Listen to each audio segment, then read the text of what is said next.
Hello my most amazing artists, and welcome back to a brand new project. In our mini lesson we learned all about an artist named Henri Matisse. We learned he was born in France and he lived most of his life in France actually.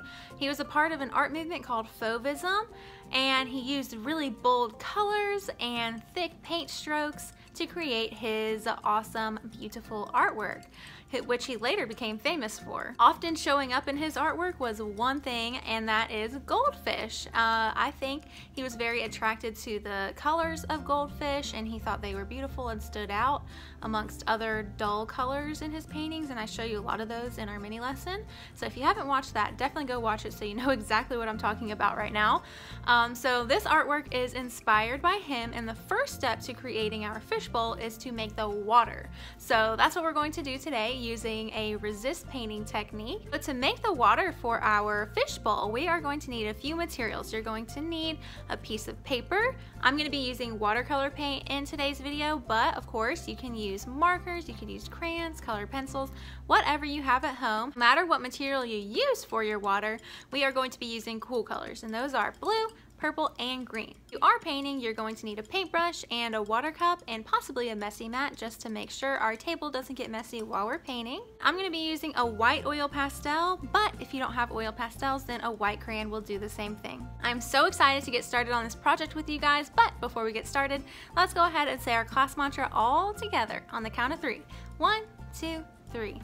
My mantra: I am positive, I am creative, I am mindful, I am amazing, I am an artist. Alright, let's go ahead and get started. Alright, since this is a brand new piece of paper, of course the first thing that we need to do is write our name. Alright, and bonus points if you're in my face-to-face classes and you write your class code. Alright, after you write your name and your class code, you are going to flip your paper over, so now your name and your class code are on the back. We don't want to paint on the same side as our name because then we're just going to cover it up, alright? And then we won't know whose paper is whose. So make sure you write your name and then flip it over so now your name is on the back. Alright, once your name and your class code are on the back, you're going to take a white oil pastel. If you don't have an oil pastel, then you can use a white crayon as well. And what we're going to do is we're just going to draw a bunch of circles. And right now, you can't see my circles. You know why? Because they're hiding. Also, we're using a white oil pastel on top of a white piece of paper. So I can see my circles a little bit if I hold them up, but I don't think you can see them. The magic is going to happen when we start painting on top of our circles, and I can't wait to show you. So right now it's a little tricky because I can't see where I'm putting my circles, so I might accidentally draw some circles on top of one another, but that's okay. Alright, and I can kind of hold my paper up and I can kind of see where my circles are just a little bit, so I can see where I might need another tiny circle, another bigger circle, but essentially these circles are going to turn into the bubbles in our water. Okay, so whenever you think you've got enough circles on there, some big ones, some small ones, some medium-sized ones, we are ready to start painting, my friends. And this is a watercolor palette. Inside of this watercolor palette, you will find a lot of different colors. But as we know, we are just going to use the 3 cool colors. Does anyone remember what the 3 cool colors are? If you said violet, green, and blue, you can go ahead and give yourself a pat on the back because that is correct. We are only going to use violet, green, and blue. Are we going to use red? No. Are we going to use black? No way, Jose. What about brown? No. Blue? Yeah, we can use blue. Yellow? No, not yellow. That's a warm color. Orange? Nope. Orange is also a warm color. What about green? Yes, green is a cool color. Purple? Yes, purple is a cool color. So even if you're not painting today, if you're just coloring your paper, we still need to use only cool colors: purple, green, and blue. And right now this watercolor paint is very dry. All these paints are fast asleep, snoring away, and I'm gonna wake them up, and the way I'm gonna wake them up is with some water. So you're also gonna get a little water cup today, We need to carefully open the water up. Make sure your water's not too close to the edge of your desk, because we all know what happens if it does get too close to the edge. It'll fall and it'll spill, and then we won't have enough time to finish our beautiful painting today. So just make sure it's at a safe place on your desk. And what I'm gonna do is I'm gonna take my handy dandy paintbrush that's in my art kit, and I'm going to get some water on my paintbrush. Alright, I want to soak this paintbrush with water, because these paints won't work unless we wake them up with water. So I'm going to say, wake up, green paint. Hello, wake up. He's still kind of asleep, so I'm going to put some more water on him. Hello, green paint, wake up. Ooh, he's starting to wake up. Now with this watercolor palette, we don't want to jump from color to color. If you're trying to switch your colors, does anyone know what you should do? What should you do if you want to switch colors? You should wash your paintbrush. So I'm going to try my best to keep the green paint in his little oval here and not disturb anybody else. And it looks like he's awake now. I don't think he's very happy with me for waking him up, but hey, gotta wake up because we need you, buddy. All right, so do you see that? That's one of the circles that I drew. Oh my gosh, that's so cool.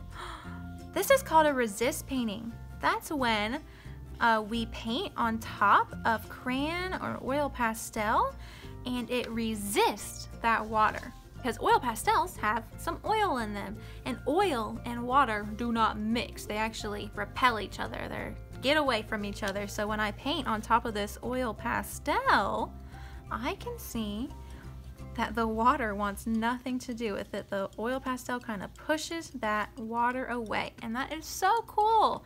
So I put green on.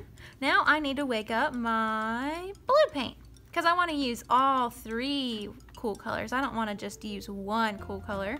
So I'm just going to keep on getting some water onto my blue, and I made sure to clean my paintbrush before getting a new color. And it looks like my blue paint is now awake, so he can start being painted. Oh, this is so pretty. Now guys, with watercolor, we want to make sure that we have enough water on our paintbrush. Your painting might be a little bit wet, but it's better if it's more wet than if it was more dry. We don't want this to be dry. We want it to be kind of wet. So I'm actually just taking some water and just dripping it on there, okay? And I think I want to do some more green, so I'm going to wash my paintbrush, draw an X in my water, get some more green, and green is already awake, so I don't need to wake him up. Wow, look at all those bubbles showing up. Isn't that cool? This is like magic. Clean my paintbrush, because I think I want to put some purple in there, and purple is still sleeping, so we gotta wake him up. Wake up, purple. Add some water to him. Wake up, purple. And you'll know that your paint is finally woken up if there's a little teeny puddle inside of your paint palette. So I can see little water puddle in there. So that means my purple paint is awake. And also, I can see some purple in my paintbrush. I don't know if you guys can see that, but in person, I can see that. Ooh, look at that violet, looking gorgeous. And I'm just gonna keep painting until my whole entire paper is filled. I'm gonna switch between my cool colors. So sometimes I'll paint with blue, sometimes I'll paint with green. And as you can see, my watercolor is just flowing across my paper. And that is because I'm adding a lot of water. If your painting is looking a little bit streaky or dry, what do you think you could do to help your paint out a little bit? What do you think? You could just pick up some more water with your paintbrush and lay it on your paper. Remember, our paintbrush is like a ballerina. She likes to stand right on her tippy toes, so please do not squish her down and break her little tippy toes, okay? We're just carefully dancing across the paper on our tippy toes. And as you can see, all those beautiful circles that we drew with our oil pastel are showing up so nicely. This is just so beautiful. All right, so I think most of my paper is covered, but I want this to be a little bit more watery. So I'm just gonna take a little drops and drop it on my paper. Not too much because I don't want to have my paper rip or anything. Just a little bit here and there to make it look even more like cool water in a fishbowl. And I'm also making sure that I covered up all the spaces on my paper. The only white spaces you should have are where you drew your circles. And after you finish covering your whole paper with our beautiful cool colors, blue, green, and violet, we are done. We just need to let this dry 100% before next week, and make sure you don't lose this because we will be using it again in this project. I hope you guys had a lot of fun painting the water for our fishbowl. I can't wait to see how they turn out. I know they're gonna be amazing because you guys are amazing. All right, I'll see you next time. Bye guys.